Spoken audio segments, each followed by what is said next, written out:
안녕하십니까. 이리온 리서치입니다. 주가가 이익이 함수라고 본다면 오늘 최재현 연구원 나온 자료 두 개가 다 연동성이 높아요. 하나는 원가 측면에서 유가, 예. 그리고 또 중국은 어쩌면 수요 측면에서, 예. 둘 다 상당히 저는 내용을 알고 있으니까 좋은 내용인데, 예. 좀 잘 들어보. 마스크 안 벗네. 네, 뭐 일단은 당신 나보다는 100만 배 건강한 것 같은데 할 때 우리 최재현 연구 건강 정말 잘 챙기고 있는 것 같아. 그래야 되는데 그럴까요? 그럽시다. 그러면 오늘 유가부터 먼저 따로따로 두 회에 나눠서 하는 걸로. 네네. 네, 알겠습니다. 그래서 오늘 나온 자료 이란 대선과 같은 상반기 유가 네. 얘기 좀 시작하시죠.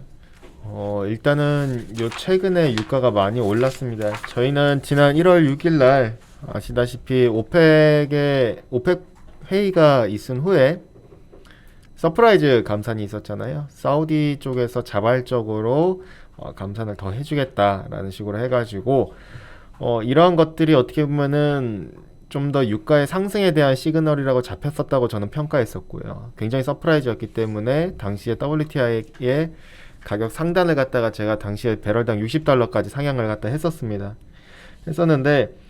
지금 제가 말씀드리는 거는 현재 유가를 갖다가 놓고 단순하게 이렇게 바라보기보다는, 그러니까 올해 전체적인 방향성과 그리고 지금의 시장 컨센서스, 그리고 이 컨센서스가 무너지진 않을까에 대해서 변수, 이런 것들을 갖다가 한번 짚고 넘어가자라는 식으로 위클리를 갖다가 썼다라 봐주시면 될 것 같고요. 일단은 지금 유가가 많이 올라졌는데, 그럼 지금의 유가를 갖다가 만들었었을 때 시장은 어떻게 생각하고 지금 유가를 올리고 있는가를 갖다 보면은 일단 기본적으로 시장이 작년 말에도 그렇고 저 역시도 올해 유가를 갖다 좀 상고하저에 많이 좀 초점을 맞췄었습니다. 왜 상고하저였느냐? 일단은 사우디가 자발적으로 감산하기 이전에 바이든 대통령이 당선됨으로써 에너지 산업에 대해서 억제할 것이다 라는 게 첫 번째고요. 두 번째는 이란과의 관계 개선을 할 것이다 라는 게 두 번째입니다. 그러면은 살펴보면은 첫 번째, 유가를 갖다 시장 컨센서스와 저 역시도 그렇게 생각했었던 시장 컨센을 갖다 살펴보면, 첫 번째, 상반기 때 유가를 상승하는 이슈는 크게 두 가지입니다. 친환경 이슈를 갖다가 이유로 해가지고 미국의 에너지 산업을 억제시킨다. 그러니까 아시다시피 바이든 대통령은 취임 직후에 키스톤 엑셀 송유관 사업을 갖다가 허가된 걸 다시 취소하겠다는 행정명령을 내렸습니다. 이게 트럼프 대통령 때 다시 재개했었던 사업인데요. 캐나다 알버트에서 미국의 어떻게 보면은 한 송유 능력이 80만까지 이루어질 수 있는 것들인데, 이게 더 나아가서는 미국의 멕시코만 석유 수출 항구 지대까지 연결돼가지고 캐나다에서 멕시코까지? 그쵸. 와, 엄청. 그러니까 멕시코 만 쪽까지, 그러니까 길면은 더 길게 갈 수 있는 거죠.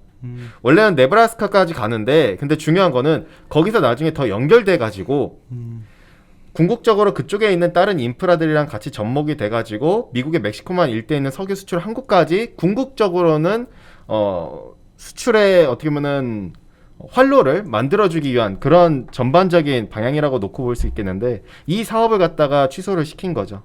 사실상 어떻게 보면은 이것뿐만 아니라 이건 어떻게 시작이라고 볼 수가 있겠고, 다른 에너지 파이프라인 사업들도 환경 이슈로 해가지고 제동이 걸릴 수가 있다라는 리스크 요인으로 작용을 한 거라고 봐주시면 될 것 같습니다. 사실상 미국의 에너지 산업의 성장성을 갖다 억제하는 이슈라고 볼 수가 있겠고요. 또한 이와 또 다른 것이 연방정부 소유 내에 있는 신규 유전 개발을 갖다가 허가를 중단하겠다는 식으로 얘기가 나왔었습니다. 그러면은 그림에 2번에서 봐주시면은 미국의 전체 산유량에서 신규 이제 연방정부 토지 안에서 생산되는 신규 유전의 생산량은 대략 한 못해도 전체 비중 해가지고 20% 정도가 차지하거든요. 근데 전체가 다 쇼크가 온다는 게 아니라 여기서 최소 못해도 40만 배럴 가량은 억제가 가능하다라는 겁니다. 그러니까 이러한 것들이 어떻게 보면은 미국이 공급을 갖다 억제하는 이슈다라고 볼 수가 있겠고요. 두 번째, 시장에서도 이미 예상했었던 부분이 바로 추가 부양책에 대한 기대감입니다. 아시다시피 바이든 대통령이 예산 조정권을 갖다가 발동을 하면서 1.9조 달러의 부양책을 지난번에 통과를 시켰습니다. 그리고 앞으로 2주 내에 추가 부양책, 즉 인프라가 포함된 추가 부양책을 갖다가 통과시킬 것이라고 언급을 했었고요. 시장에서는 지금 예상을 하는 게 그림 3번에서처럼 3번과 4번처럼 추가 부양책이 나올 경우에는 올해 같은 경우에는 미국의 석유 수요가 여기서 현재 기준에서 추가로 일평균 35만 배럴이 더 늘어난다라고 접근을 하고 있는 겁니다. 이러한 것들이 접목돼서 지금의 유가를 만들고 있다라고 볼 수가 있겠고요. 하반기 같은 경우에는 시장에서 바라볼 때 유가를 누르는 이슈를 바로 이란과의 관계 개선을 보고 있습니다. 즉 상반기 때 이렇게 올랐다가 좀 침착해질 것이다. 왜? 어쨌든 바이든은 오바마의 남자이고 오바마 행정부 시절 때 부통령이고 당시에 이란과 핵 협상을 갖다가 열심히 했었던 걸 알고 있기 때문에 다시 재개할 것이라는 게 시장의 컨센이거든요. 그렇게 될 경우에는 그림 5번에서처럼 결과적으로 이란의 원유 산유량이라든가 수출량이 다시 시장으로 밀려들 수가 있다라는 것이죠. 물론 당장 된다는 건 아닙니다. 왜? 이란마저도 아시다시피 지난해 1월 달에 핵합의에서 탈퇴를 했거든요. 그러면은 실제로 테이블에 앉고 다시 합의가 재개되기까지는 오랜 시간이 걸리겠지만은 다만 시장은 먼저 선반영을 할 것입니다. 합의를 하는 것, 이제 대화를 하는 것 자체로만으로도 선반영을 하겠죠. 여기까지가 시장 컨센서스고요. 다만 저희가 짚고 넘어가자 하는 거는 시장에서 많이들 좀 궁금하실 수도 있고 많이들 놓치고 가는 부분이 바로 이란의 대선입니다. 마켓워치에서도 아까 전에 제가 언급드렸던 앞에 부분까지를 갖다 시장의 컨센서스로 많이들 접근을 했어요. 즉 미국의 IB들이라던가 내지는 유럽 쪽에서라던가 이런 쪽에서도 많이들 비슷하게 같은 맥락으로 접근을 했었던 거죠. 다만 우리가 걱정하는 부분은 이 같은 시장 컨센을 6월 18일 날 있을 이란 대선에서 이란 국민들이 그대로 부응을 할 것이냐에 대해서는 우리가 예단하기가 어렵다라는 거죠. 일단은 지금 현재 이란의 경기만 놓고 봐서는 굉장히 안 좋은 건 누구나 알고 있는 사실입니다. 근데 중요한 거는 지금 현재 이란 핵협상을 이끌어냈었던 개혁파인 로하니 정권이 지금 지지율이 빠지고 있다는 것이고 그림 7번에서처럼요. 반대로 그림 8번에서처럼 개혁파와 반대되는 반미 성향이라든가 또는 보수 성향인 이 보수파의 오히려 지지율이 올라가고 있다는 거죠. 더 우리가 우려스럽다는 거는 지지율 1위가 아마디네자드 전 대통령이라는 사실이고 당시에는 2006년에서 유엔이랑 미국이 제재를 했음에도 불구하고 핵 연료 농축 프로그램을 갖다 계속 추진을 갖다 했었던 바 있고요.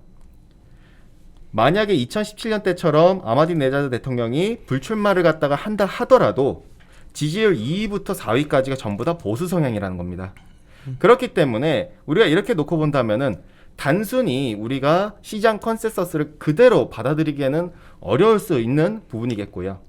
결과적으로 그 다음 페이지 봐주시면은 그림 10번에서처럼 지금 변동성이 굉장히 커질 수 있다라고 저희는 좀 접근을 하고 있는 겁니다. 2013년대의 그 변동성, 제일 하단 차트처럼 변동성이 좀 커질 수 있지 않을까에 대해서 우리가 좀 고민이 되는 부분이겠고요. 물론 당장은 아니지만은 우리가 큰 방향성에 있어서 우리가 읽을 때 분명 저 역시도 올라가는 레벨은 맞다라고 봤지만은 6월 달에 있을 이 리스크에 대해서는 우리가 좀 조심하게 보고 넘어가자라고 좀 접근하시면 될 것 같습니다. 예, 일단 여기까지 제가 결론적으로 컨센서스는 그냥 상고하자고 이란과의 관계 개선이 되면 하반기에 좀 유가가 안정될 것이다 이거였는데 그쵸. 지금 상황이 보면 컨센서스가 좀 달라질 가능성도 있다.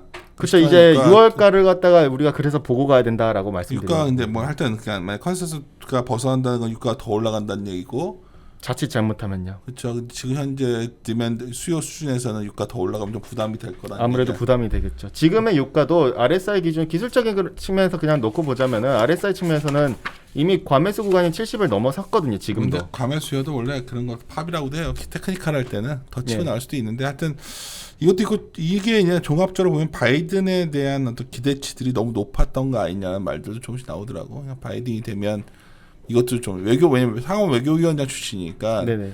여러 외교 이슈들을 아주 좀 잘 풀어갈 것이다 했는데 예를 들어 중국과의 관계도 과거에 상원 외교위원장 시절에 중국의 WTO 가입을 사실 예. 바이든이 왔다 갔다 하면 중국 통이라는 얘기 있었는데 굉장히 중국을 그 어쩌면 긍정적으로 봤던 부분을 자기가 되게 후회한다는 식의 말을 많이 했거든요. 그러니까 전보다는 좀 더 좀 이런 외교 쪽에서 강경론인 것 같아서 그런 부분들이 좀 생각이 나는데 알겠습니다. 하여튼 유가는 당분간 좀 더 움직일 수가 있겠네요. 그러면 아직까지는 상단 자체가 저희가 60이기 때문에 조금 더 열려 있다라고 보고는 있습니다. 다만 우리가 이제부터는 좀 레벨 부담에 단기적인 레벨 부담에 있어서는 좀 고민은 해야 될 부분이고 다만 이제 좀 중간 부분에 있어서 연간 전체로 봤을 때 중간에 있어서 우리가 시장 컨센과 실제와 좀 그걸 좀 구분해 나가면서 조심하게 대응도 필요하다라고 봐주시면 될 것 같고요. 그래요. 일단 유가 부분은 이란 대선을 우리 잘 지켜보자 정도로 예. 마무리 짓도록 하겠습니다. 네. 네, 마무리 짓죠. 함께 고민하시죠.